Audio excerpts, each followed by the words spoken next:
Welcome to Gunz Bunz, the podcast that celebrates strong, successful women. If you enjoy empowering stories and real conversations, be sure to like and subscribe to our Gunz and Rollz fitness channel for more inspiring episodes like this one. Don't forget to follow us on Instagram at Gunz Bunz Podcast for behind-the-scenes content, updates, and more. Thanks for tuning in. Today, I am thrilled to welcome a powerhouse guest, Hannah Preservati. Did I say that last name correctly? Yes. Good. Welcome, Hannah.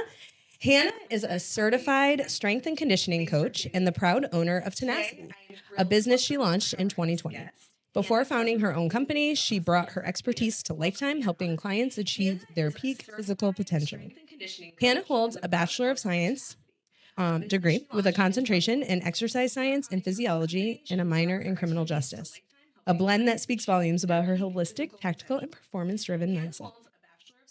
Her impressive list of certifications includes NSCA Certified Strength and Conditioning Specialist, ACSM Certified Personal Trainer, a Level 1 Functional Movement Specialist, and she is certified in Icebox Sport Psychology. But what truly sets Hannah apart is not just her education, it's her grit. A former Division I basketball player, Hannah has overcome 3 ACL surgeries, a broken foot, a fractured shin, and bilateral compartment syndrome. Her journey of recovery, resilience, and relentless drive is nothing short of inspiring.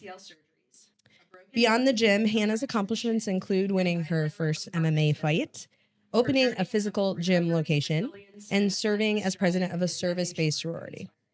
Her passions extend to Brazilian Jiu-Jitsu, mixed martial arts, law enforcement and tactical training, outdoor adventures, her dog, and yes, crime and criminal psychology. What fuels her is a desire to help others avoid the physical and mental struggles that she faced. She's on a mission to empower athletes, help them prepare mentally and physically, and push them to take the next big step, whether it's in sport, recovery, or life. Her core values are protection, performance, and tactical efficiency.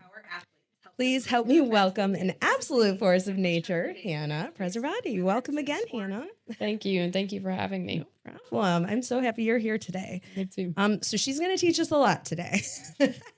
So, Hannah, I'm going to have you jump in today with just sharing a little bit about your background. You hold a lot of certifications.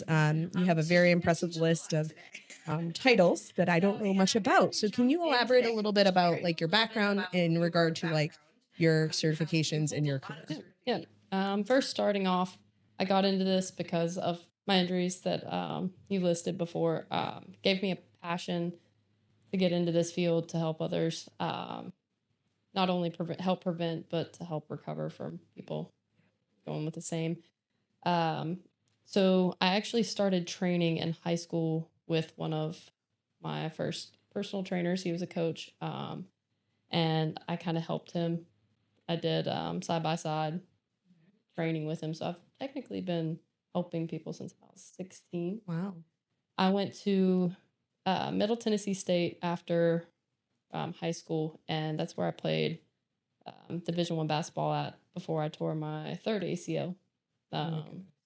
And I got my degree finished out at Bluefield College, getting my degree because I still wanted to play even after all the injuries. So I went to a NAIA school to finish out closer to home.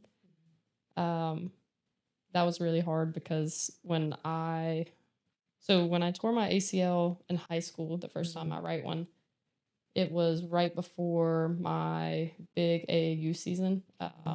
And I had tons of colleges coming to look at me play.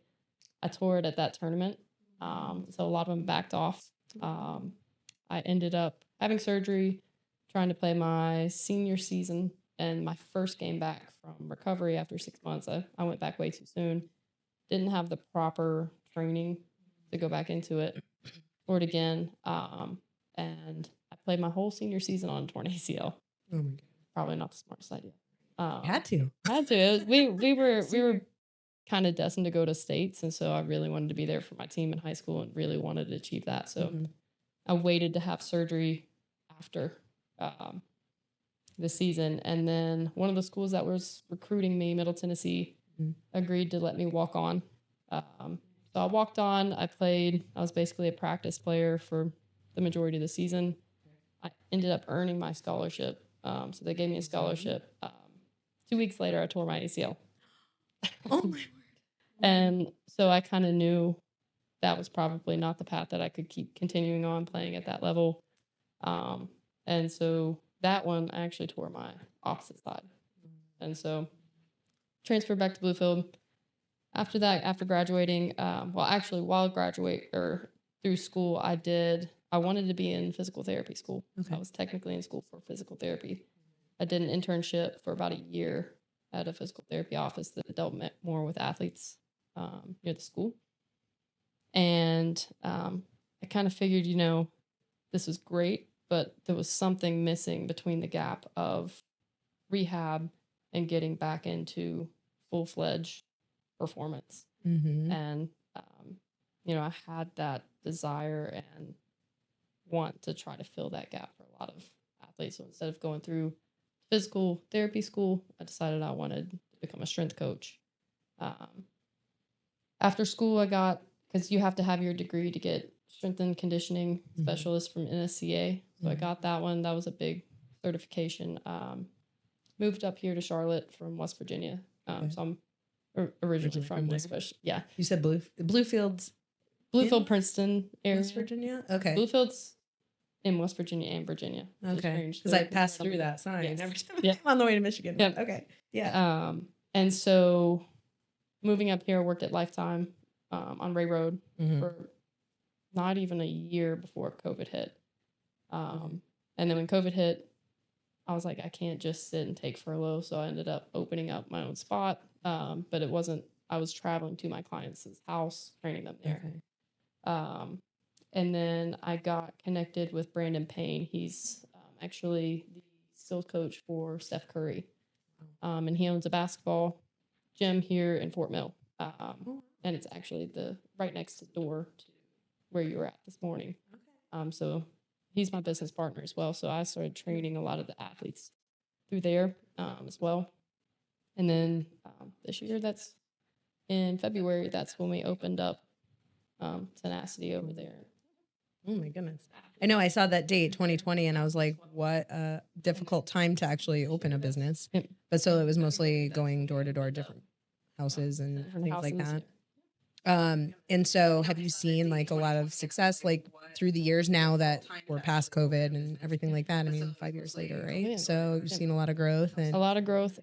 Actually, I was doing the percentages. 89% of my clients that I started with in 2020 are still with me. Wow, that's amazing. And they've all done, and it's all their hard work. I'm just kind of there to give them the information, but they put in the hard work and they see the value in living a healthy lifestyle, training hard, and what it does for the body. But you did say something that was interesting. Like I was thinking about, like you were saying, you had these injuries, previous injuries too, but it almost seems like that injury is what kind of drove you for like your passion, right? Like you have gone through it, and that reminds me of a previous podcast episode with someone where they were talking about like going through whatever trials or adversity you've gone through is what drives you, right? Moving forward, and that's what's helping you help other people as well because you've been through it. I was wondering too, like, is it like your clientele? And I know you probably can't speak too much about that, but like, is it a variety of people? Is it only athletes? Is it only people with injuries? Is it? I mean, like, what is like a typical athlete like? What you would have? So I am, even if I'm doing a weight loss client or a general, we call them general pop. General population that just wants to work on strength, fitness. I always try to push them to find something they like to compete in or like to do. And if that's in strength and conditioning, that's great. But I call all of my clients athletes. Okay. So when I say athletes, I'm not just saying young teenage boys that are playing basketball, football, soccer. Right. I'm also referring to, I have athletes in their 50s, 60s competing in Jiu-Jitsu, competing in pickleball. Like, they're still athletes in my mind because they are still competing. And so some of them are injury prevention. Some of them are just performance-based. So the big thing when I'm training someone, number one goal is to make them healthy, prevent them from injury, to make them feel good, look good, and also not get hurt. But that's not the only goal for the training that I do. Of course, it's wanting to enhance their performance, make them stronger, make them faster, make them move better. But priority goes that way. And then each client, each athlete has their own goals. So blending all of that together is Okay, so let's kind of take this toward the jiu-jitsu world. And if you recall in Hannah's bio, she does practice. I shouldn't say practice. She is a jiu-jitsu, I don't know what's the right word, practitioner. She has competed in an MMA fight. She has also participated in a pit fight with jiu-jitsu. So let's kind of take the training that you're talking about and kind of gear it more for jiu-jitsu, especially like someone like me. How can a hobbyist, like someone like myself, maybe someone that's training like a couple times a week in jiu-jitsu, safely add strength training to their routine? Because I am having a hard time balancing. Like in the summertime, I can make it all work because I work during the summer being a teacher, but during the school year, I'm jam packed between jujitsu and also lifting. So, how would you say, like, maybe how could I manage that safely, but also make my schedule fit all of those things? What would you recommend? Yeah. So, first off, stating with jujitsu, a lot of times someone saying you're strong can be an insult in jujitsu. Yeah. Because they're like, technique is everything, which I agree. Technique is definitely on the forefront. However, if you have technique and strength, you're setting yourself way ahead of competition. And so strength training is actually very important, not only for performance in jiu-jitsu, but also for injury prevention. A lot of times people get hurt because they're not stable in a joint or they're not strong enough to withstand certain positions. And that's where a lot of the injuries happen, as well as they might have the technique, but someone just outpowers them. So it is important. I would say if you are combining strength and jiu-jitsu, it all depends on what emphasis you're putting on it. So if it's more recreational and say you're doing jiu-jitsu 2 to 3 times a week, then you can actually get to 3 to 4 strength and conditioning sessions a week without overworking your body. But say even if you're a hobbyist and you're doing 6 plus a week, your body really struggles, especially if you're hard rolling. So it depends on if you are doing more technique in those classes or if you're hitting hard rolls. And so I would definitely recommend counting the minutes that you hard roll in a week because that is toll on your body. And so if you're one that comes in class and you don't roll hard, you might get flow rolls, do techniques, and even you go 6 days a week, you can still push yourself in the gym because you're not hard rolling. But if you're one of those people that seeks out looking across the gym like, oh, we're about to go at it, multiple rolls every single night, probably 2 to 3 good training sessions. That's how I feel all the time. When I look at all of you, we're gonna go. We're really gonna go. How often are you like? I'm just curious. Like, how often do you train like lifting, but also jiu-jitsu? I try to go Mondays and Wednesdays. Okay. And if I can throw in a weekend day, I do. I'm just really busy with open physical location. But strength training, I try to go 4 to 5 days a week. You can get more volume in strength and conditioning if your intensity is pulled back, if you're going high intensity in jiu-jitsu. But if you're going moderate to low intensity in jiu-jitsu, you can push high intensity weights. And so I have clients that train with me 6 days a week, and they also do jiu-jitsu 6 days a week. But as a coach, I have to be very mindful on, okay, they're pushing themselves in jiu-jitsu a lot. So I'm going to have to pull back some of the So you don't want to be like super sore or anything too. And sore is one thing, but so when you work out, whether it's jiu-jitsu, whether it's strength training, you're technically breaking down your body. Yeah. You need time for that. Whether it's if you do a bro split, which typically don't recommend, which is back by, chest try, that kind of thing. That's more for if you're doing 6 days a week and you're going for bodybuilding. If you're really going for physique. Now, if you're going for strength and performance, You can do 3 days a week, full body. You can do 4 days where it's an upper lower split. And so there's ways to hit multiple body parts multiple days a week. And so if you're doing 2 to 3 days per week, you don't want to spend just one full day on legs and the next day because the frequency is too low. So so if you do, let's just say 3 days a week, do legs one day, chest and tricep and shoulders one day, and then back and biceps the next day. You're going to have to wait a whole another week to hit those muscle groups, and you won't see much growth in that. And when I say growth, I don't mean just muscle size. That's a lot of nutrition, and we can get into that in a little bit. But you won't see much change in your performance if you're doing it that way. Now, if you're going 3 days a week, I would recommend doing a full body split and having 48 hours in between. And then it also depends on rep ranges, sets, and it gets really so detailed. Like right now I'm not doing full body, but I'm doing like chest, back, shoulders and legs, and then bis and tris. And those are my 3 days. But then, I like to think of jiu-jitsu as like the cardio piece. And so I kind of have those as my other days, but like, I don't know. I've toyed with numerous workouts many times. I guess it is just finding the one that works for you, but I have done the full body too. And I really liked that. And it was like, I feel like when we did that before, and I feel like that was when I had the most success with lifting, was when I was most consistent, when it was like a full body and we did an A workout and a B workout. And I just knew I picked up with the next one each time. So like if I missed a day in between, I just hop on to the next one. But that was probably the easiest for someone like me.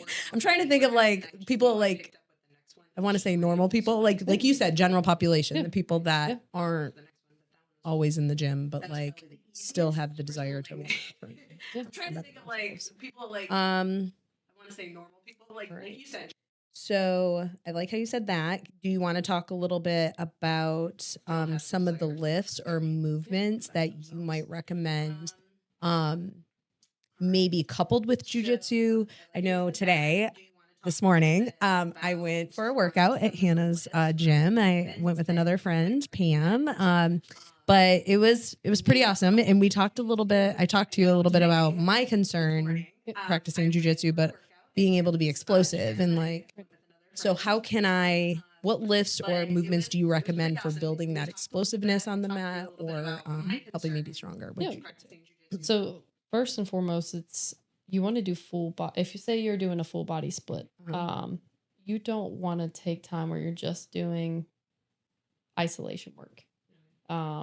Full body integration movements are great for full body splits if you're doing 2 to 3 days a week.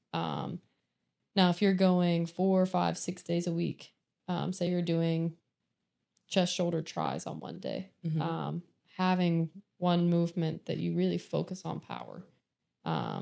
There's different training philosophies within years and years going back.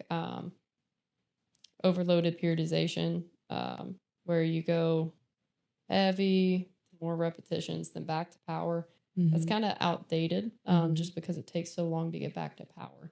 Right. I personally like something called the conjugate method, especially for jiu-jitsu. That requires 4 days of lifting, but there's condensed where you can do 2 to 3.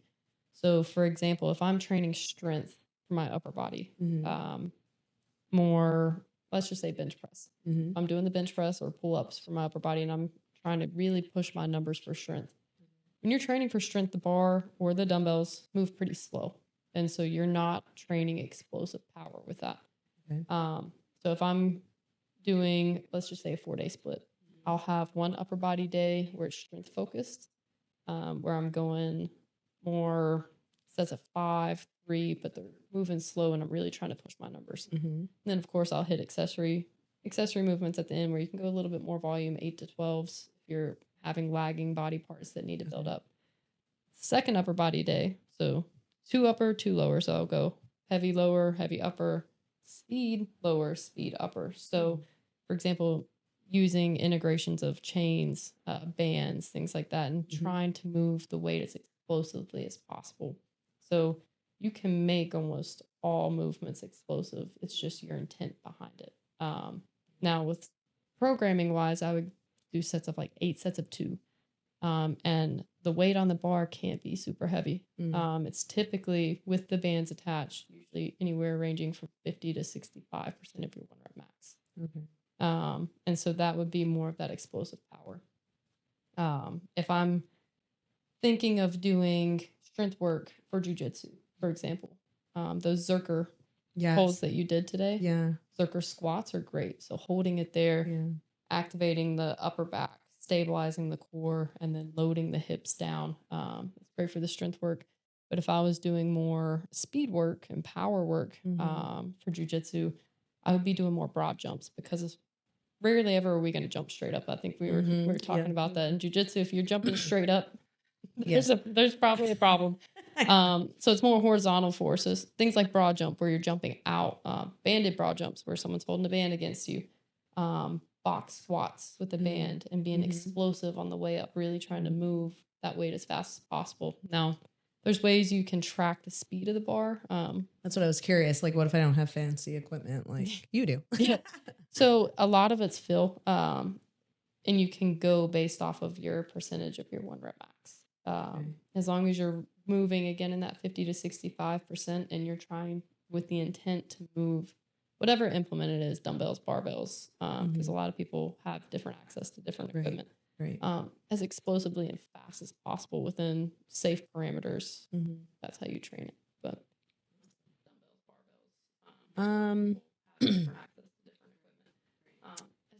wow. The next question. I mean, there's so many. I know you have a handful of athletes that you train. It's not just jiu-jitsu, but keeping the jiu-jitsu frame of reference. Obviously, there's probably not a one size fits all for how you train an athlete, because again, it all depends on what their outcome is, right? Like, and I know you have a variety of jiu-jitsu athletes that you do train. Like, you might train kids differently versus adults even. Do you want to speak to any of that? It depends. I was actually telling one of the jiu-jitsu guys this morning, a program is a program. It's not meant to have all one size fits all. Right. And it's ever changing. A big thing is I could write up a 12-week program for you, but you realize halfway through that a problem arises, or you're seeing a lag in your performance in something else, and working on a specific quality might need to change. And so let's just say someone's really strong but lacks explosive power. We might be trying to really dial in on explosive power, and then say 4 to 6 weeks later, they start to have elbow tendonitis. They might have knee pain, things like that. If someone's having really bad knee pain, I'm probably not going to have them doing a lot of jumping and explosive type movements, because it might aggravate it. So working more of a bodybuilding type split to try to build the structures back around it. So it's ever changing. And with kids, I typically don't like to load them super heavy with barbells until they're efficient movers. Right. Adults too. Is there a specific age for that, or no? Like the gym in our clubhouse, I think they have to be like 14 or 15. Like, I don't know. Like, cause same thing with sports with our kids. I would like to know like what's appropriate for them. So there's actually a big misconception that if you strength train as a child, you're going to stunt your growth. There's specific ways that if you strength train wrong, you can stunt someone's growth. But like, for example, a lot of my young athletes, they have to be efficient at a push-up, pull-up, pistol squat, all of those before even thinking of touching a barbell. Right. I'll let them do a little bit of dumbbell work, especially if they need some size and some stability, because dumbbells are really good for stability. Barbells kind of take some of that single arm, single leg out of it. So I really like to work single arm, single leg, especially with dumbbells, because it adds that stability component. And so kids, I really like that. But I like doing it with adults too. But yeah. I was thinking about what you just said. So for someone like me, like today, we noticed some discrepancies with like my right versus my left. We were even talking about like jiu-jitsu, like in jiu-jitsu world, we joke that like the dominant side, that's our good side, and then the other side's our dumb side. Right. And so like I do everything on my right in jiu-jitsu, right? And then we noticed that today, right? When I was holding holding the Zerker squat, leaning and loading, I was supporting my left with my right. I think even there was a discrepancy with that jump I did. Yes, measured force plate jump. Yeah. It'll show where if you're loading, landing, and pushing off one side versus the other. And my right was more dominant than my left. Yes. Big discrepancy there. So would that, like you were saying, like if you're doing single moves like on one side, would that help kind of balance? Like what would you recommend for that Yeah. to get more balance? Yeah. There? I typically do my accessory work, single arm, single leg. Okay. So it hits a little bit more volume in accessory work. So you're getting a little bit more time under tension and reiterating movement patterns. If I'm going for straight strength or straight explosive power, I'm typically doing a bilateral versus unilateral. So bilateral is 2, unilateral is 1. Mm-hmm. Now, depending on position, sometimes I'll do explosive work with unilateral, meaning one side. But those main lifts typically go bilateral, so both sides. Now, but all the accessory work, all the stability work, everything like that, I really like to hone in on single arm, single leg movement. Yeah. And even single core. A lot of people don't realize, I think we were talking about this today, the cross-sectional. So you have a sling pattern, sling system. So your right hand is typically associated with your left hip and vice versa, left versus right. A lot of times your core will be stronger. If you're right-handed, your left side of your core will be stronger than your right. And so some single arm dumbbell explosive sit-ups are great.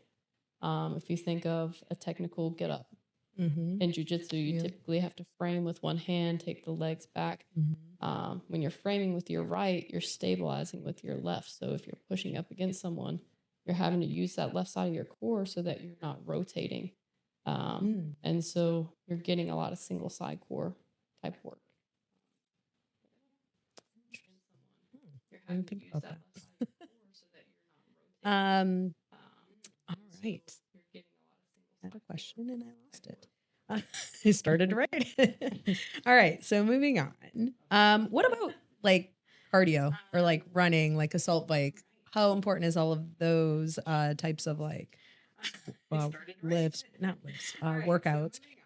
How necessary is that, I would say, in your world, but also like improving performance, like in jiu-jitsu? I would actually argue it's more important than weight training. Really?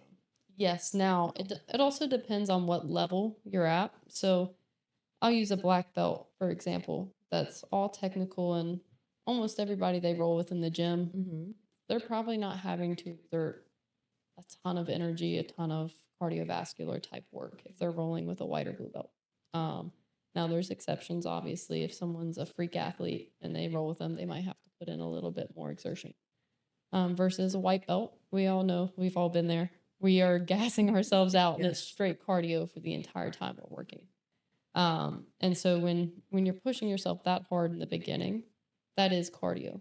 But the more experienced you get, it's less cardio. So when you start to go to competition and you're going up against someone, if you haven't been working on your cardiovascular system, a lot of times that can be what can set you apart from a win versus a loss. Yeah. Not only that, but so there's multiple different types of cardio. So with the assault bike, yeah. So we'll just go with aerobic first. Think of a base. Okay. Aerobic is your long, slow endurance, and your heart rate's a little bit lower. If you think of sports that sometimes do that, long distance runners that are efficient in running. Same thing with bikes, everything like that. If you go on a long walk but your heart rate's elevated, you're typically what's called zone 2, which is you have 5 zones of your heart rate. Zone 2 is typically your aerobic base. Okay. And so that's actually important first and foremost to build, because just like with a house, you can't build on something that's a weak base. Right. Then you have zone 3 and zone 4, which are your a little bit harder zones. 3 you can kind of think of if you're doing a jog, like you're out of breath, you're struggling a little bit, but it's not so hard that you feel like you have to quit. You can typically hold for a little longer. Now there's a lot of details that go into the science. I won't go into all that right now, but okay. Zone 4 is like when you're rolling, like say you're rolling and you're feeling like you might throw up, but you're not quite there yet. Okay. And then zone 5 is all out.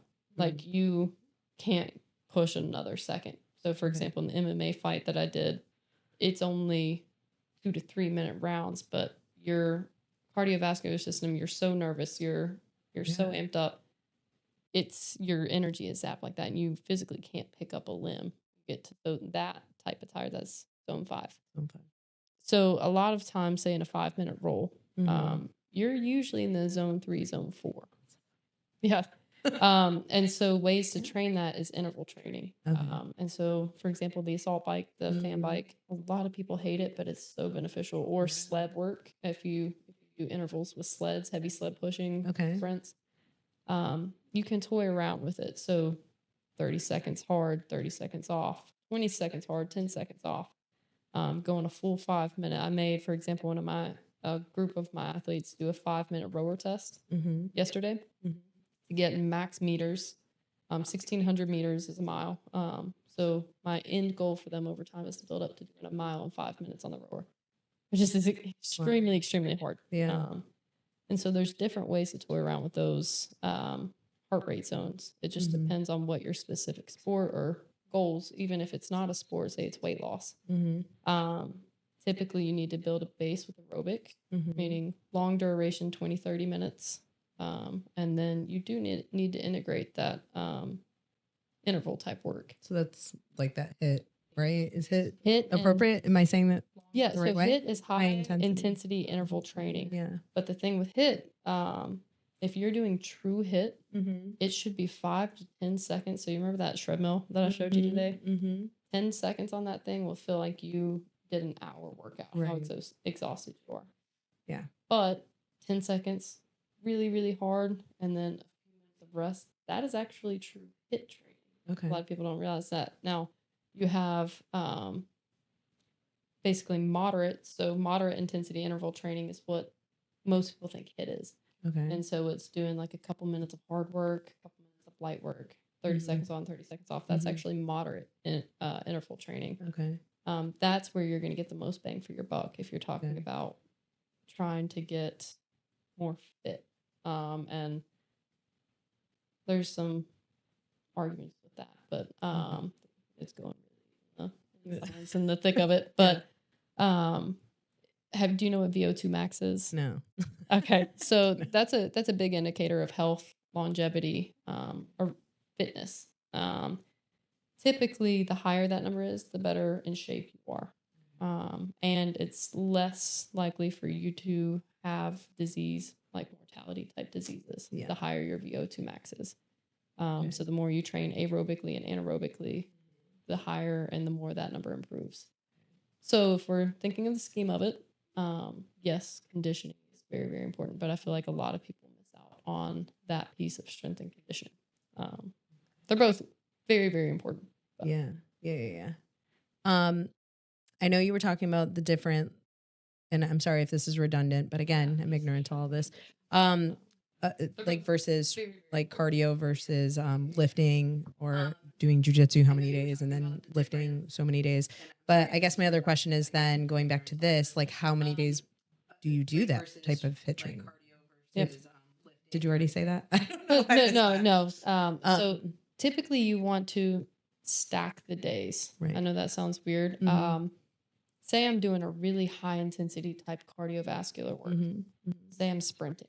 Okay. Sprinting is great. I think everyone should sprint. I even have people in their 50s sprinting. It really, really gives you a lot of benefits. I'm not going to sprint, say, Monday and then lift heavy legs on Tuesday and then roll super hard on Wednesday. The reason being it's actually a neurological, so something going on in your brain, systemic. You might not feel super sore from going a heavy triple on a squat, but that does something to your system, your systematic part of your body. And so, yeah, you might not be sore, but you might feel more lethargic, trouble thinking, trouble sleeping, having energy throughout the day. That's because you taxed that system. So I typically like to stack those days. So, for example, I'll give my workouts, for example. You would think I don't do jiu-jitsu on Tuesday, Thursday. You would think I would lift harder on those days. I lift harder on Mondays and Wednesdays because I know I'm going to jiu-jitsu, and I know since I only do 2 days, I'm going to be pushing myself in my rolls. So I typically try to do my hard lifts and sprints on those days. So all of that, stack. stacking it. And then my Tuesdays and Thursdays, And then some days on the weekend, I typically do my either lighter days, more aerobic days, even a rest day, those kind of things. So I'm stacking my nervous system, recovering my nervous system, stacking, recovering. Typically, your heavier lifts are going to tax your nervous system quite a bit. Your power lifts can also, meaning your jumps and everything like that, can also stimulate it. So that's when, so I'll use, there's a coach, Phil DeRue. He's Dustin Poirier, just because he has his fight tonight and thought I'd bring him up. Yes. He was his strength coach for a really long time. He does an approach called a condensed conjugate. So for fighters especially, they only strength train 2 max 3 days a week. And so if you're wanting to hit the speed and strength qualities, because a lot of times fighters don't want to gain weight. They don't want to gain a lot of muscle mass. Right. And so they want to be strong, they want to be fast and develop those qualities. However, they don't want to gain a lot of mass. So they're not doing bodybuilding splits. They're not doing those type of things. And so how a condensed conjugate approaches is, so if I'm lifting heavy, so strength training in my upper body, I'm doing my lower body explosive work. And then when I lift heavy on my lower body, then I'm doing my explosive upper body work. Mid ball throws for the upper body, clapping push-ups, speed bench with the bands. And then when I'm doing heavy upper body, so heavy bench press, heavy pull-ups, then that's when I'm doing my jumps, my explosive single leg work, my hurdle, my sprints. And so you're only getting 2 max, again, 3 days of stimulating that nervous system that you can stack on your hard days of training, but you're not overloading the body that will put you at a risk for injury or super fatigue. And you're not doing so much volume that you're gaining weight, but you're getting faster and stronger. So, but you're not overloading the body. Recorded, so I can go back and listen to all that. Awesome. Okay. Do you feel like it has really helped like your jiu-jitsu too? Yeah, absolutely. Yeah. So especially probably the first year I was rolling, I felt like I was only winning certain rolls because of my strength and power. Yeah. But now that I'm learning more technique, I have to draw back some. So learning when to produce that power versus to hold it back. So I also was noticing I was trying to use so much strength that I would get super, super tired within a roll because I'm holding on and trying to use so much muscle contraction instead of finding a position. Right. So the more experience and the more technique I'm learning, I'm actually finding myself not getting super tired within my rolls. Yeah. And being able to still come up on top on certain rolls now when I'm rolling with sometimes that noon class. So I stay away from that noon. Kevin told me the other day on Friday, yesterday, he was like, Bethany, you're going to do gi? And I was at noon. I was like, no. I was like, first of all, there's not a lot of girls at noon. And second of all, the girls that go are so strong. No. What you said, I 100% resonate with because I feel like I just hit my 3-year mark in July for jiu-jitsu. Congratulations. Thank you. And I definitely feel like I know jiu-jitsu. I feel like I don't always show it because I'm so tired. Yeah. But it's like what you were saying, like where you're holding someone and I almost just don't want to. I'll stay where I'm at holding them because I'm afraid to let go for fear they might advance, right? So like I'm sitting there squeezing or I'm like holding on so tight and contracting muscles, right? And I really should just be using my jiu-jitsu, right? To the best of my ability. But anyway, I just think it's the first jiu-jitsu match I did a new breed. It was only like 4 months after I started training.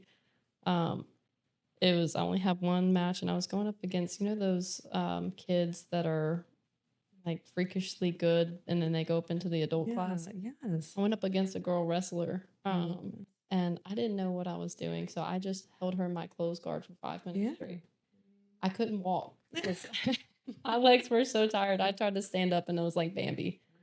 But that goes back into the conditioning point. When you get in better skill, it's not as much conditioning. And so you have to challenge your conditioning. A lot of people will just be like, oh, I went to jiu-jitsu. That was my cardio for the week. A lot of times that won't cut it, especially if you're thinking about for health. Right.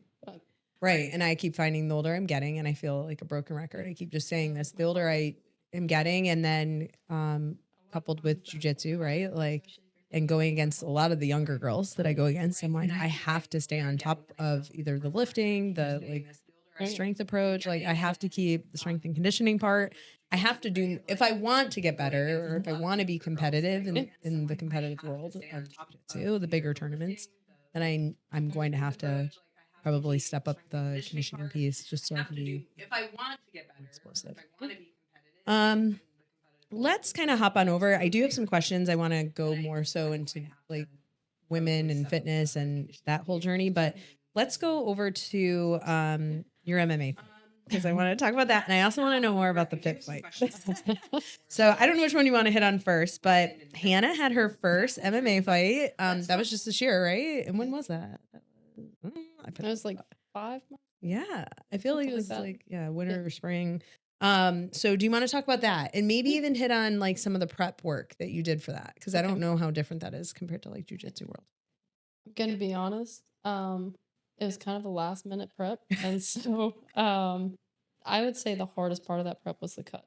Okay. For women fighters, jiu-jitsu, not just MMA, but for jiu-jitsu, it is harder sometimes depending on the time of our cycle to lose water weight. And so water cutting might fall off a male with the same protocol, but sometimes a female, depending on what part of your phase you're in, if you're in your luteal cycle, it depends on what part of your cycle, because we bloat.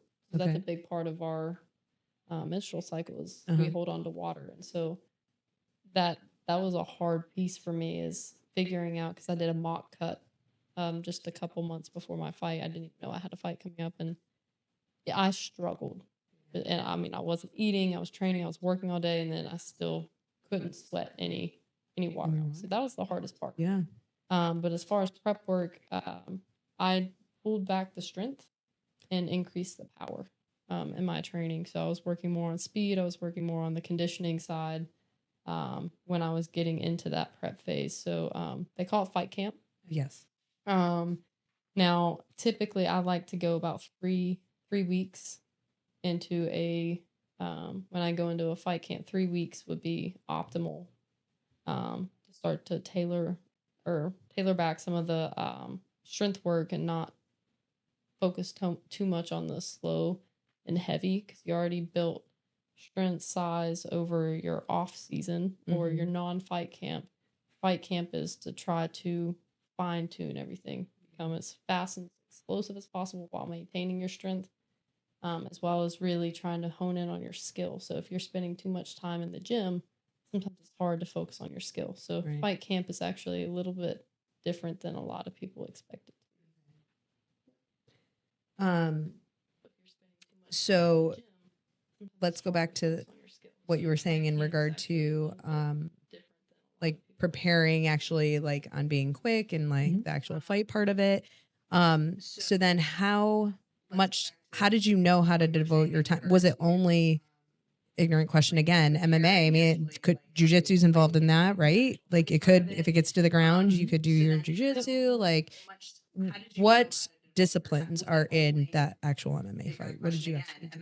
All of it. So that's something, because I want to continue to do MMA, but I was training everything separately. I hadn't really trained. That was lack of preparation on my end of being able to train. But MMA jiu-jitsu is completely different than regular jiu-jitsu. And I learned that the hard way in my fight. Still luckily was able to win, but not by my jiu-jitsu skill. I'll say it that way. I was a better striker, and I've been doing striking for quite a while, working on. But being up against a cage, being able to mesh it all together. So if someone tries to shoot, say for a single or double leg, and you sprawl, okay, I have them in a front headlock position. Do I try to circle to the back, or do I try to punch them in the face? And so I hadn't trained enough to know what was optimal in those positions. So I was kind of going through it, because my work schedule, my training schedule, I'm really trying to blend to train enough. And I kind of just took the fight on a whim. That's awesome. You got to win, but But it's completely different. And so if I were to go into another fight, I would really focus on trying to merge them all together and hone in on, okay, if I have them up against cage or they have me up against cage and say I have knee on belly, do I try to go to mount because we're on the cage, or would that make them easier to flip me over? Like there's just so many small details that are different. And what in an MMA fight, is it just taped up hands? Is it So you have small gloves, you have 4-ounce gloves. Okay. Bare knuckle boxing is when you have no gloves. Okay. But technically 4-ounce gloves, you feel like it? and you have your fingers out of the gloves, and so you're able to grapple, you're able to pull. But 4 ounces is not a lot of cushion between their hand and your face. Yeah. Elbows are legal. Now, depending on if it's amateur or pro, depending, you can do elbows or knees to the face. Pro, you can. Amateur, it depends on the state. But. So you felt like I didn't get an opportunity to see your fight. Do you want to talk through that? Like, did you guys stand the majority of the time? Did you end up on the ground? We ended up on the ground. I feel like my stand-up, my striking game was a lot better. So she wanted to get to the ground as much as possible because her groundwork was. She's been doing jiu-jitsu a lot longer than me. Okay. My opponent, I have a lot of respect for her. She really, really cool person too. But she kept trying to shoot because I think she felt I had power in my punch. And I think if I would have landed a couple more clean shots, I could have possibly gotten a KO if I had the right position. So I had quite a bit of power, and I attribute that to my strength and conditioning. Yeah. Because you typically don't see, especially on the female side in the lighter weight categories, you don't really see many knockouts in MMA. Right. That's more heavyweight. But yeah, we ended up on the ground quite a bit. She kept going for double legs to try to get me on the ground. Okay. All right. So then you ended up winning judge's decision? Yes, it was a judge's decision. Nice. And it went all 3 rounds then. Okay. Yeah. That's all right. So moving back, I wanted to kind of talk a little bit about that. Did you want to mention anything about the Garami pit fight? The Garami pit fight, let's talk wild. I did have Kate on, and this was the weekend, I think either before the fight or something. It was very close to the actual pit fight. So do you want to talk about that? Oh, yeah. So the pit fight, just a little bit of context. It is literally a pit, and there are jiu-jitsu mats, and you have a small circle part. And the way we did it, so they do 2-on-2 there as well, but those 4 teams of 4 people on each team. The majority of people that we went up against were either purple belt or black belt. Wow. There was one other group that had a couple blue belts. And your group only had blue belts and a black belt, right? Yes. You had 3 blue belts and 1 black belt. 3 fresh blue belts. We just were fresh. That's true. Yes. And so it was an experience, but so team 1 and 2 send a person in the pit. If you can tag your teammate's hand while their feet are on the ground, they can come in and double team on the person that you're going up against. But as soon as the other person, you have 5 seconds, then the person that got tagged in has to come out. But there's like a 2 to 3 second lapse where you could technically be 2-on-1. Yeah. And so when we did it, our match lasted over an hour and a half. Oh my. And so if you tap, you got eliminated. To also tap, you can also get shoved out of the pit. Oh my gosh. And so there's no weight class, no belt class requirements. It was a variety of body types, sizes, belts, and everything. So like open class. But a pit full of them. And I give it to one of the girls. She's actually been cross-training at our gym recently. She was in the pit, I'm not kidding, for 15 minutes. And the other team just kept tapping, and she didn't tap. Oh my goodness. And that was impressive to me because they were the team that was tapping in and out and jumping in on her. Most of them were brown and purple belts, and she, I believe, is a blue belt, and she didn't tap. So that was inspiring to see. Yeah. How long do you think you were in there? I didn't get in until after it was over an hour, so I was cold when I jumped in. My legs, when I tried to jump in the pit, were like wobbly 'cause I wasn't warm anymore. The Me and the other girl that was on our team, we tapped one of the black belts, and Whoa, awesome. I got on the back of a girl, almost was able to tap her, and then she actually hit an Americana on me. From I had good position, but it was worth it. It was fun. It was good to see. It was experience, and it was good to see women actually just going at it. But it wasn't like trying to hurt. It was just aggressive. It was a fun time. Yeah. It was a lot of fun. Would you ever do the pit again? Would you do a super fight? Yeah. Now that you've done the MMA, like I'm saying, would you do a jiu-jitsu like In the super pit? fight? In a super fight at like Triumph? Yeah. I'm a kid. Oh, yeah. You would now.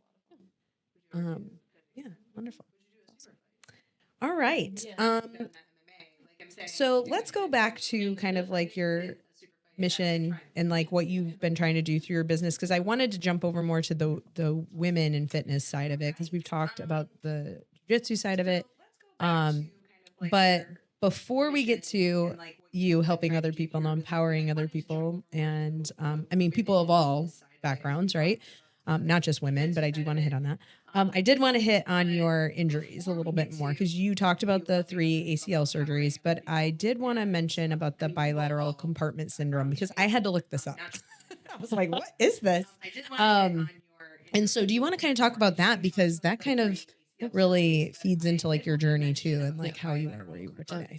So I kind of have to give context with the knee surgeries to go into the bilateral. Okay. Because it came from my knee surgeries. So I'm stubborn when it comes to injuries. I want to get back as fast as possible. And I wanted to get back to my team and play. But those that don't know the recovery process for an ACL injury, minimum is 6 months. And so each time I got hurt, I didn't just tear my ACL. I also did MCL, meniscus, and LCL every time different times when I tore my ACL. I should have been out 9 months to a year, but I rushed the process. So I was trying to run, jump, squat, trying too much. That's also what I was saying. Doing too much can actually hurt you. I was doing that. Yeah. I was trying to run, get back too quickly to get back in shape for season. And I developed a stress fracture on my shin. It was actually that long. It was really long, and it was almost through the bone. I could have snapped my tibia in half. Oh my. And it was not a good experience. And then I was in a boot, and then our team made it to conference play. It's like, I want to play. So I kept trying to get back. And then all this pressure for me sitting out for 6 months, trying to rehab and then get back and sit out, then rehab. So you have 4 compartments in your lower leg, like your shin and calf area. And there's a deep compartment syndrome. So there's 2 different ways of developing compartment syndrome. You have exercise induced, where you just have all this pressure buildup from not giving proper recovery and doing too much. And then you have something like a car wreck, which basically makes your lower leg implode from the inside out. I'm pretty sure you saw pictures from the car wreck one. Yeah. In theory, if I would have kept going and not gotten the bilateral compartment release, which they basically take a scalpel and go into the deep fascia in the leg and release it. So they cut, think of like, I know this is kind of a gross analogy, but like a pepperoni stick, and it has the casing on it. You take the casing out, and then there's the meat. They took off my casing around my calves and my muscles and my fascia and everything like that. So they released it because it was all that pressure buildup. My feet were going numb when I was running. And so that was a process. The test for it was the worst part. They make you run on a treadmill, and then they take have you ever seen the needles that they put in horses? Huge. They stick it in and read the pressure that's in your deep compartment. That was the worst part of the whole thing. The surgery wasn't that bad. So was this all high school then, or in college? This was in college. High school, I had 2 ACLs, the MCL and meniscus. My sophomore year of college is when I tore my left ACL. So my right ACLs were in high school. My left ACL was my sophomore year of college. My junior year of college was my stress fracture.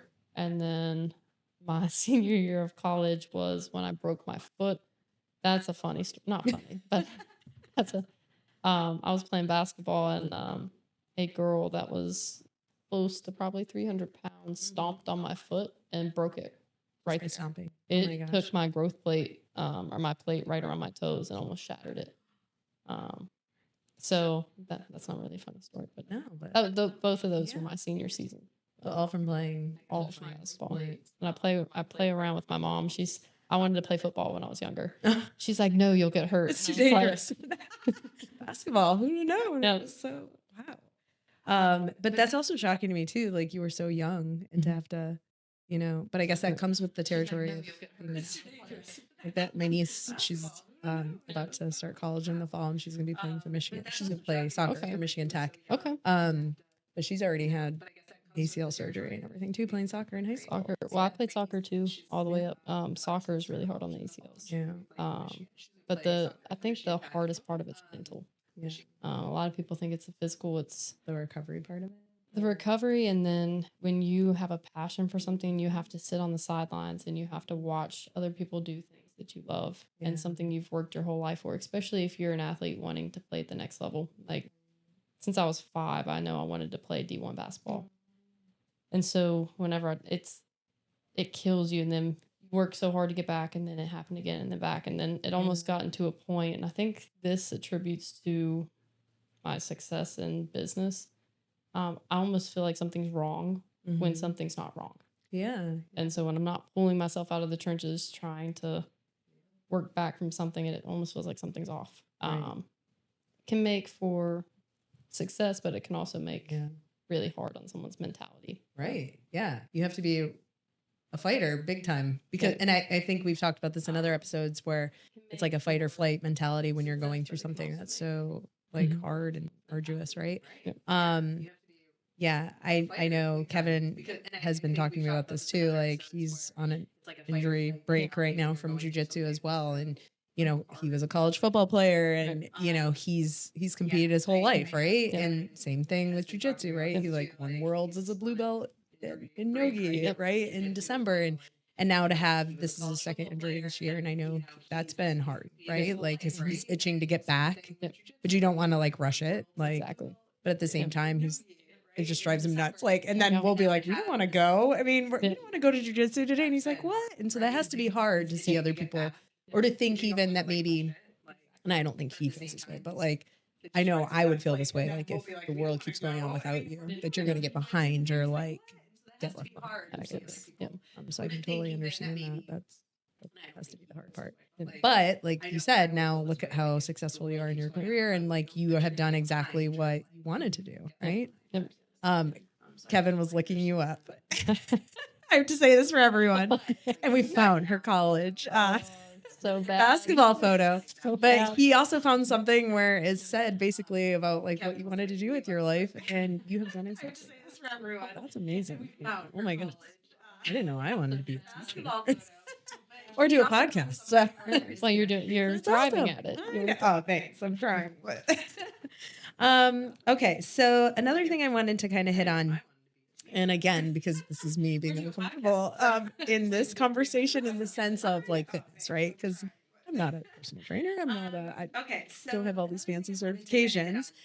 So I know women, I'm going to speak for a lot of women. I feel like there are women that don't know how to go into a gym or to be comfortable going into the gym and creating some sort of regimen for themselves. So what would be your approach to helping a woman who's new to strength training?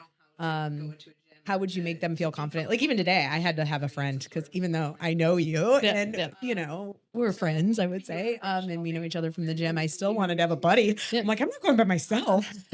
So how do you make women or anyone, I guess, who's new to the gym feel comfortable?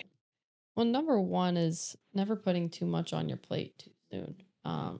Start with things, for example, someone that's new, I'm not going to have them do the most complex exercise in the gym. Now, if that's coming from a coach's standpoint, but if I was just giving advice of going to a gym, so different gyms, for example, I know Gold's Gym here at Rock Hill, they have a women's only room. Okay. Because sometimes I know women are uncomfortable lifting in front of men, especially when men want to give advice. And Yes. I'm not saying that when men give advice to women that it's coming from a bad place all the time, but Right. how it's perceived or that can be very intimidating in a lot of unwarranted conversations. So if you're feeling that way, finding a gym that has a women's only room or group class, where there's other people in there, where it's not just the tensions on you or you having to come up with this.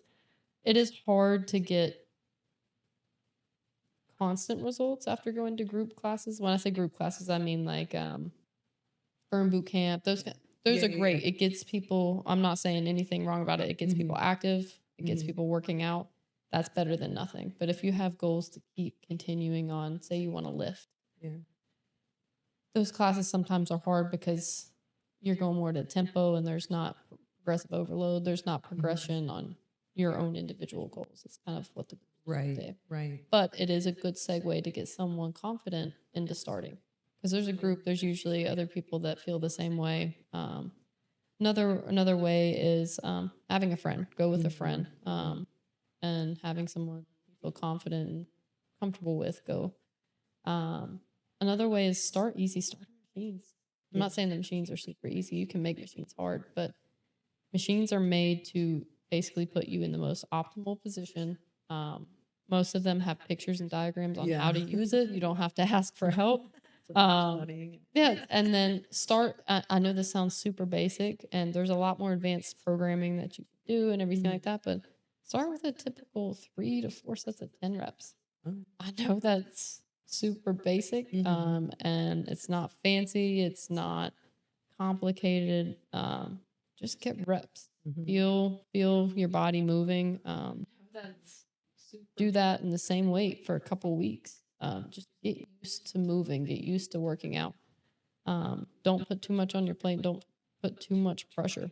So you don't have the whole phrase "Rome wasn't built in a day." I know it's cliche, but at the same time, it's true. Like, you're not gonna get instant results, and I think social media has a great presence on helping people get motivated, but it can also give people a big false sense of results you're supposed to get, timeline, what your body should look and feel like. And so if you're comparing yourself to, oh, I lost 60 pounds in 2 months, however they lost 60 pounds in 2 months, if they did, if it wasn't faked, I'm not saying it's all fake, but they probably did it very unhealthy. That's not healthy at all. Right. And then also comparing yourself, like, I have been working out 2 weeks and I don't look like this yet. It is a process, and it's you versus you. It's not, I want to look or feel this way. It's, hey, I'm doing better than I did last week.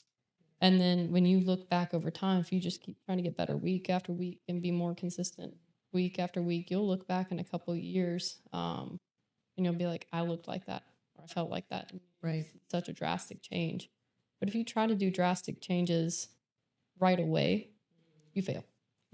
If you try to do these hardcore, let me cut this out of my diet, let me start going to the gym 6 days a week, 2 times a day, you're not going to stay true to that, because it's too big of a change too soon. Start making small changes over time. Consistent. I know, going back to your Rome wasn't built in a day. Like, I feel like it's so infuriating. I like to lose weight or to see changes in like building muscle, whatever it may be, right? It seems like such a long process, but if you're unhealthy for a few days, some cheeseburgers and pizza for a few days, it just comes right back on. So it gives you this, I don't know, it's infuriating. But I do, you also hit on something, and it was one of my questions, because I hear women say it all the time. They have a fear of that. I want to get big from lifting weights. And I want to be like, I have lifted for a very long time. I haven't been, I mean, consistency is the most important part, but like, that doesn't just happen overnight. No, it doesn't. Do you want to speak to that misconception that lifting weights is going to be Yes. bulky? And what does it really do? Yeah. So I will say the times I hear that the most is, the typical term, getting a pump in the gym. So that is blood flow. And so sometimes when women are lifting and they feel the blood flow, and then they see, because the pump, they're like, oh no, I'm getting bigger. I'm training and I got bigger in one day. It's not how it works. So when you have that pump, that is actually blood and nutrients in your body going, because when you're lifting, you're putting little micro tears in your muscle, build it back stronger. Now, if getting bigger, that is all through nutrition.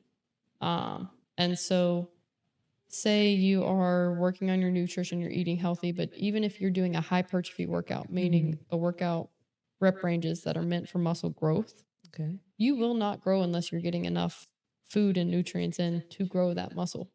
Now, if you're eating bulk size calories, but it's all fat and carbs, you're going to get bigger, but all of it's fat mass, it's not muscle. And so if you are eating the way that you should not in training, you might feel like you're getting bigger, but a lot of it's not muscle mass. A lot of it's fat. And so there's where one of the misconceptions come. And another misconception is they'll see pictures if they search on, say Google or something, and they see women that weight train. Google will always seem to bring up the worst possible pictures. And like, for example, female bodybuilders. I'm saying nothing against them. No. That's their sport. That's what they're competing on. If they're at a world-class stage or professional stage, 100% of them are on gear, meaning performance enhancing drugs. That will make you gain size unnatural to the women's frame. A woman's frame. You will not look like that by weight training. They have to work years and years and years and take so much steroids to look that way. And so I think a big part of fear also comes from that. So they imagine women weight training, and then they look it up, and then they'll see bodybuilders and they're like, I don't want to look like this. They train sometimes 4 hours a day. That's why they have to take steroids. They have to eat 4,000 to 5,000 calories a day. Like, you will not look that way if you weight train. Another piece of it too is conflicting goals. That will make your progress so slow. So women that are like, I don't want to get too bulky, so I'm not going to train hard, but I'm going to also be in a caloric deficit. But then I want to look like I have muscle and cut. The word tone, I don't know why, it just sets me off. Kevin too. He's like, I hate the word tone. It's not a real thing. It's not a real. I used this analogy actually this morning. It's kind of funny. The David statue. Okay. So think of like with the stones. It was a big piece of rock. Right. But it was rock, and then they chiseled away to make the frame. If you don't build the muscle, you can't quote unquote tone a muscle if you have no muscle to tone. If that makes sense. And so if you want to look like you have these definition lines, if you want to look lean and cut, you actually have to have muscle mass to look that way. And a lot of times you can't see those lines unless your body fat percentage is at a certain point. And so a lot of times if you are having conflicting goals, like I don't want to build muscle, but I want to quote unquote tone, you're just going to be fighting this nonstop battle. Okay, I'm trying to lift, but I'm not eating enough, and then I'm not lifting heavy enough. And so you just stay stagnant, and you don't get any results, and then you end up quitting because you're like, I'm seeing nothing. Why am I putting all this hard work into it? And then you end up quitting. And so it's a big piece of set clear, defined goals, what you want out of your body. If you want to look, quote unquote, it just sounds wrong coming out of my mouth, but tone. But if you want to look lean, with muscle, is that a better word? Sculpted is better. I like lean because it puts in the right. It puts in the right mind frame. Okay, you are lean. You are not. So think of a big steak with a bunch of fat on it. Versus, so let's just think of a T-bone versus a fillet. T-bone, big, bulky, but there's a lot of fat. Versus fillet, there's hardly any fat and it's all meat. When you have mainly muscle mass and you have a low body fat percentage, that's when those lines show. But you have to be in a growth phase to gain muscle then to show muscle mass as you lean back down. And so if this is a typical scenario I hear, and there's no mocking, there's no downplaying, because a lot of it just comes from not knowing. We don't know. Yeah. And so say I am a female wanting to look lean and defined. And so I start thinking I'm only going to eat 800 calories a day. Then I'll start looking lean. Okay, well, you didn't build any muscle. And so you're putting yourself into such a caloric deficit that your hormones as a woman starts to be thrown off. And then you start to hold more inflammation because your hormones are off. Your testosterone, your estrogen levels, your progesterone levels are off. And then you feel horrible, and then you don't lose any weight. And you're like, I'm only eating 800 calories. Why am I not losing weight? Well, your hormones. And if you want to show muscle, what did you do to build that muscle? And so the typical eating your body weight, if you're lean. Now, I will say if you have quite a bit of weight to lose, like say you're above 40% body fat, I will not recommend eating your body weight in grams of protein a day. Say I'll use for purposes of math, you're 200 pounds, but you're 40% body fat or more. Do you need 200 grams of protein? Absolutely not. Say you want to be sitting lean at like 165 or 150. Start with that. Start with a high. That's still high. A lot of people don't realize how hard it is to get that amount of protein in. It's very hard. And so start with that, and then clean up your diet. Less fats, less carbs. When you eat your carbs is super important. Like if we're going back to jiu-jitsu, so some people that don't eat any carbs at all, they'll go into training. They're like, I have no energy. We have no carbs. Yeah. And that's a high intensity workout that requires carbs. Now, if I was going to do a 20-minute slower jog on an elliptical, then yeah, I'm not using as much carbohydrates, and I probably don't load for that. There's a lot of things like that goes into it. But if you're doing that much like protein, is it almost like your body's going into like ketosis? Like I've done the ketogenic diet. And I don't know if that makes you eye roll. I don't know. Like from what I've heard, it's been, and it has worked for me a couple of times. I've done it, and it's. I feel like it's dumbed down enough that I can do it. But then I've talked to other people that are in the fitness world, and they're like, oh, "That's terrible. Like you shouldn't be doing that." So can you talk more about like ketosis? Can you talk a little bit more about? You mentioned like a certain amount of protein a day. Yep. How do you balance all of the nutrition, I guess? Like, what does that look like? So the simplest way of saying it, and it goes way deeper than this, but to keep it more simple, calories in versus calories out. Now, for the keto piece, I'm not a fan. I'm going to be honest. Okay. I'll never ridicule people that do it, but I will also say you're lacking key nutrition pieces when you're doing keto. Especially if you're doing a high intensity type sport or workout. They'll typically tell you on keto, don't do high intensity workouts. That's because the main fuel source for high intensity, jiu-jitsu is high intensity, is carbohydrates. But when you're talking carbs, you're like what, vegetables? Like what type of carbs are we talking? Like you're not doing pasta, right? No, and pasta, and especially pasta in the United States. Now, a little bit different glycemic load if you're talking about pasta, say in Italy. Right. But the pasta and the way we cook potatoes here, potato itself, a sweet potato and a regular potato itself is actually considered a superfood. However, we put it with so much fats. So a high carb and a high fat paired together is just really, really bad combination. But that's what people love to eat. If you think of macaroni and cheese, the carb with a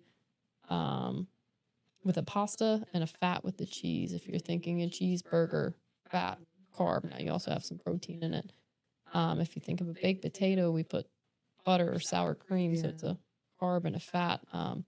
And carbohydrates and fats are technically energy sources. Yeah. But if we're sedentary and we don't burn as many of those sources of fuel in our daily lives, then that's stored as more fat. Yes. So energy not being utilized is stored as more fat. So if you have a more high balance of just straight lean protein, to consume most, and that also will keep you what's called satiated, meaning full. Yes. If you eat a high carb, I always use this. If you go to a Japanese restaurant, you eat a big thing of rice, you're so full. Yes. But then an hour later, you're like, You're hungry again.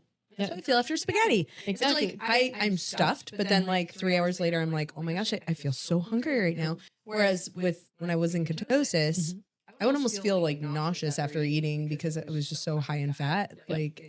Or like if I ate like when we were doing the ketogenic diet, we were doing like burgers with an egg on top and just the burger and the egg, right? And that almost made me feel sick to my stomach because I felt like I was just so satiated, and then I wouldn't be hungry the rest of the day. Sorry, I didn't mean to cut you off. Keep going on that. No, the thing with keto too, people do it wrong. Yeah. That's what makes it also not very effective. It's effective, but it can also take a toll on your health. So if you're eating super high fats and you're not getting things, so for example, fruit, yes, it's a carb. However, it has a lot of antioxidants. It has probiotics in it. There's other nutrients other than just carbs, fats, and proteins. If you're not getting anything from fruits and vegetables, I'm not talking about a starchy carb like rice or pasta or anything like that. If you're not getting the nutrients from fruits and vegetables, which the original keto was very against fruits, just because of now you also got to take away, I believe, certain points of if they were berries.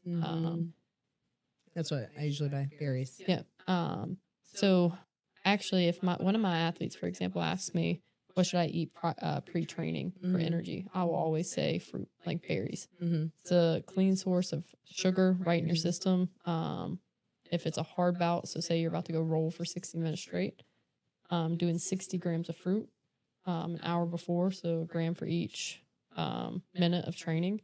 Now that's if it's hard training. If you're going into the gym and you're going to lift some weights and you're going to take a minute and a half rest time in between sets, typically don't need that much. Now, it can also help if you do pre-carbs for weight training to give you what's called that pump. It helps utilize and send more carbs to that, also making more fuel and everything like that, and be able to contract a little bit better. But that's coming from a little bit deeper part into the science. But let's just say Jane A. This is a mock client. She is 185 pounds, wants to lose 20 pounds, and she eats pretty poorly. And she has a virtual job or a job where she has to sit on the computer at a desk all day. My guess is she's not getting over 3,000 to 4,000 steps a day. And if she goes to the gym and lifts weights only and burns maybe 200 calories at the gym, how much is she actually burning? And if she's eating bad, she's probably eating anywhere from 3,500 to 4,000 calories, which is actually not that hard to do if you're eating bad. So if you think of, I'll use a soda, for example. Usually sodas themselves are 260 calories for one bottle. If you eat a bag of Hannah, killing me here. No, there's hacks. There's hacks like soda zero, like zero sugar, things like that. But say a bag of even like those. Have you ever seen those like popcorners? Those chips? Yes. Yeah. If you look at how many They're like calories, healthy, aren't they? healthy. Have you seen how many calories are in those? No, I have not. And they're over 300 and something. And so if you're eating that, so I'll even use Freddy's because Freddy's is like a cheat meal of mine that I really like. It's horrible for you. But a burger and fries and a soda can easily be over 1,800 to 2,000 calories just for that one meal. That's like your whole day. That should be like Your whole day. And then if you're eating that, how many grams of protein do you think you got? No. Maybe 20. Really? Yeah, a burger patty. 50. Yeah. Now, if you get a double, that's different. But like a chicken breast, for example, 20 to 25 grams of protein. A steak can be anywhere from 25 to 30, depending on the ounces. But if you eat whole foods, it's a lot harder to go over your calorie count than stay under, because you can eat a whole plate, an entire huge plate of broccoli, and it'd only be 30 calories. Yeah. Satiating. Yeah. And if you eat chicken breast or a burger patty or turkey meat, ground turkey meat. I love bowls. That's one of my go-tos. Yeah.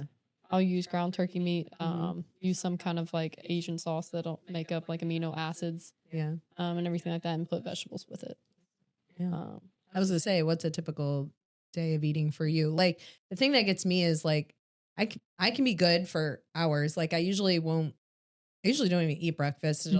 I'll fast until lunchtime, and Yep. sometimes that's normal lunchtime, like noon. Sometimes Yep. it's 1 or 2, right? And then I feel like I don't eat like 3 meals a day or anything, Yep. but I definitely around that 4 o'clock, 5 o'clock hour, like especially on a work day, like Yep.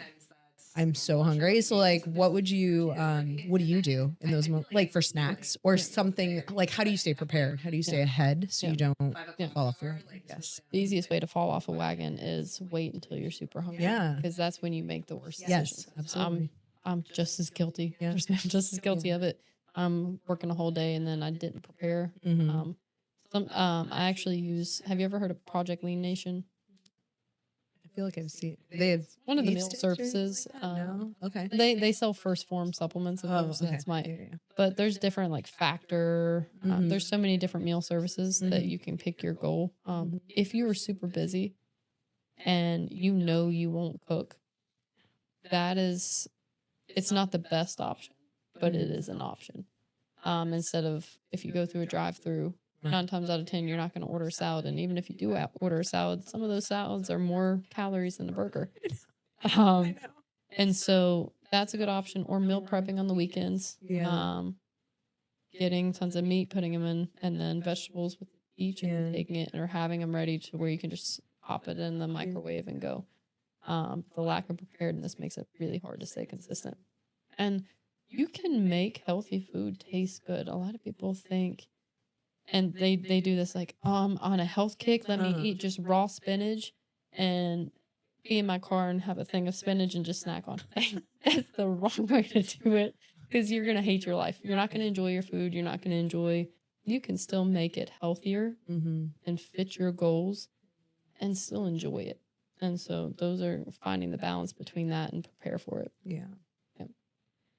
I know. Fail to plan to fail. That's so true. All right. Well, so we are getting close to the end. Is there anything I haven't really hit on in regard to your business and your passions, what you do? I was curious about if you have any big plans coming up or anything big, like on the horizon or something you're working toward, whether it's your career, whether it's you personally, like hobby, something. Working towards, I want to do Worlds this year for Jiu-Jitsu. Nogi? Nogi. Yeah, So I don't December? train the gi. I know. not- I've been like, it's too hot right now. I And- prefer Nogi. Yeah, I prefer, and it's more transferable to MMA Yeah. for me. true. So the little time I do have to train, I want to make sure I'm doing things specific to that. I'm hoping to, once the gym settles down, because it's still within 6 months of opening, so everything's still crazy. But Yeah. I want to start doing a lot of camps, seminars at the gym, everything like that.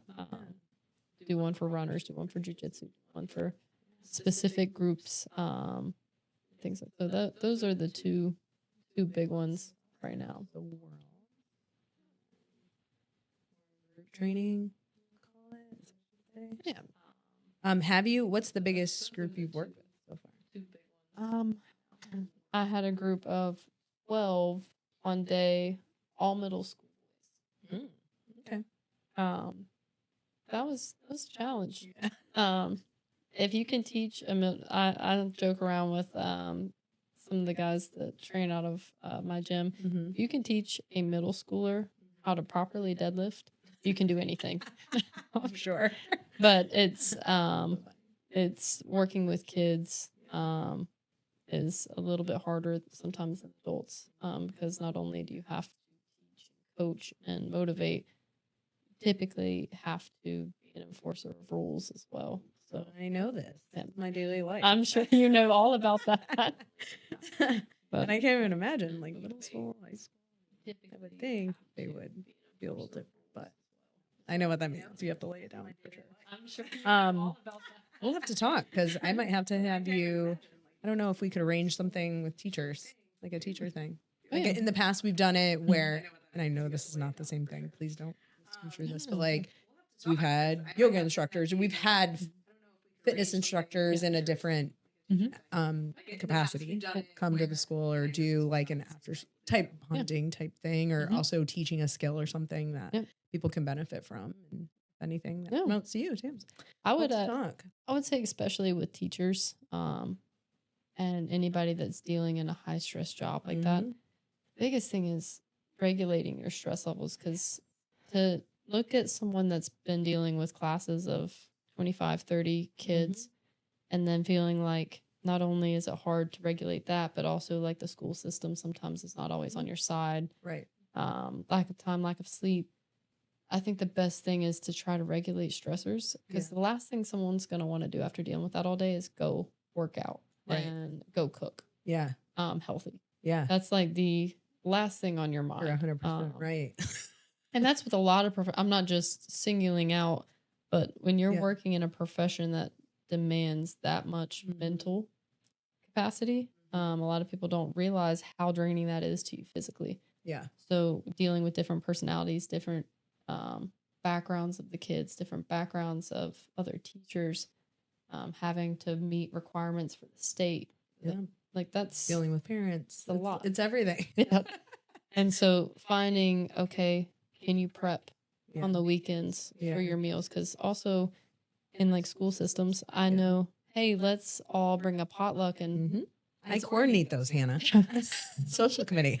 But it's like a reward to teachers, but it's also, hey, here's a break from all of the stress you're going on. Here's some junk food, and that's going to probably make you feel even worse about yourself. Right. I have a joke that every Teacher Appreciation Week, because it's always like March. It used to be, it's May nationally, but we now celebrate March at my school.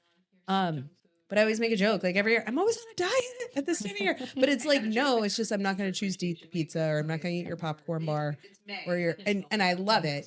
Please don't get me wrong. If anyone's listening to this, I appreciate it. I do. But you're already in a situation that's stressful. You're already like, I don't know. So to feed your body with that, I had to say no a lot this year. I was proud of myself for doing it, but I was also like, sad, missing out, right? I felt like I was missing out on something, which is crazy. You just have to retrain your brain, right? So to be like, no, it's okay, and actually make better choices for myself. But yeah, okay. Well, we'll have to touch base. See what we could do. I think a lot of people could benefit from it, because there's so many misconceptions out there. I've heard you say a lot of things, and I want to hit on it, but I also don't want to probe too much, because I don't want to sound like an idiot. But never.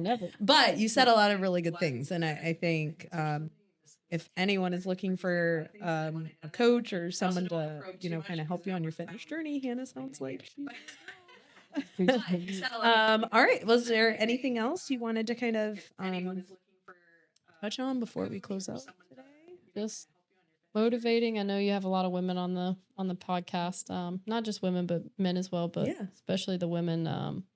Don't be afraid to be strong, and don't be afraid to be bold and confident, and chase your dreams, chase what fires you, and be strong in it. Amen. I'm gonna put that whole worlds for you. My little prayer thing. I'm gonna appreciate that. I think you're gonna rock it. Thank you. All right. Also, let's talk about your socials really quickly before we sign off. So do you want to plug your business? Yeah, it's find that? Tenacity_strength on Instagram. And if that's the only one I have right now for that. But working on some other ones. Perfect. Awesome. All right. So yes, check her out, guys, if you are interested in learning more about her business and kind of seeing some of the great things she's doing with the athletes that she's working with. So as we sign off today, I would like to invite you to support us with some of our fresh new gear that we have. We have Gunz Bunz merch, which is now available at gunzandrolls.com. We have everything from rash guards, shirts, hats, bags, stickers, and more. So we've got something for everyone. So check us out at gunzandrolls.com. And before you go, if you've enjoyed this episode of Gunz and Bunz, we'd love for you to share it with someone you know who could use some inspiration and strength today and learn more from Hannah. And don't forget to like and subscribe to our Gunz and Rollz channel so you never miss a new Gunz and Bunz episode. So thanks so much, Hannah, one more time. And thanks to all of you for being a part of our community. We appreciate you. Bye. Welcome to Gunz Bunz, strong